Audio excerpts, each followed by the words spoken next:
एक बार एक समुराई जिसे उसके शौर्य, ईमानदारी और सज्जनता के लिए जाना जाता था, वह एक जैन सन्यासी से सलाह लेने पहुंचा।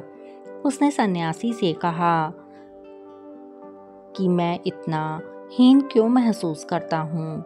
मैंने बहुत सी लड़ाइयाँ जीती हैं, बहुत से असहाय लोगों की मदद की है, पर जब मैं और लोगों को देखता हूँ तो मुझे लगता है कि मैं उनके सामने कुछ भी नहीं हूँ। मेरे जीवन का कोई महत्व ही नहीं है। सन्यासी ने कहा, रुको, जब मैं पहले से एकत्रित हुए लोगों की समस्याओं को सुलझा दूंगा तभी तुमसे बात करूंगा। समुराई इंतजार करता रहा। शाम ढलने लगी और धीरे धीरे सभी लोग वापस जाने लगे। क्या अब आपके पास मेरे लिए समय है? समुराई ने सन्यासी से पूछा। सन्यासी ने इशारे से उसे अपने पीछे आने के लिए कहा। चांद की रोशनी में सब कुछ शांत लग रहा था। वातावरण बहुत ही मोहक लग रहा था। सन्यासी ने कहा, तुम चांद को देख रहे हो? वो कितना खूबसूरत है। वो सारी रात इसी तरह चमकता रहेगा, हम सबको शीतलता पहुंचाएगा। लेकिन कल सुबह फिर सूरज निकल आएगा और सूरज की रोशनी चांद की रोशनी से कहीं ज़्यादा तेज होती है।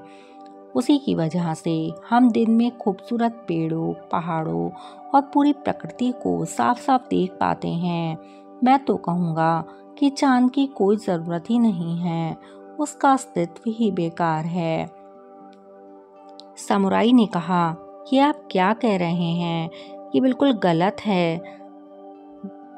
वह बोला, चांद और सूरज बिल्कुल अलग अलग हैं, दोनों की अपनी अपनी उपयोगिता है।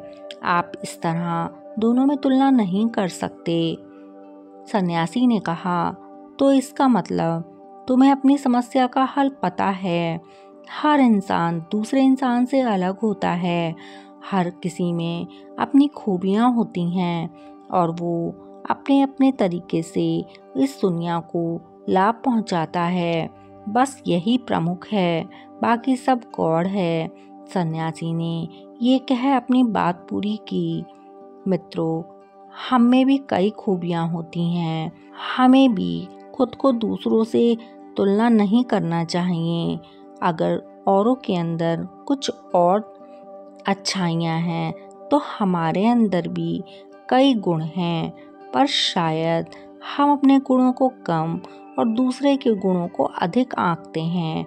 हकीकत तो ये है कि हम सब एक दूसरे से अलग हैं और किसी न किसी रूप में एक दूसरे से बेहतर हैं।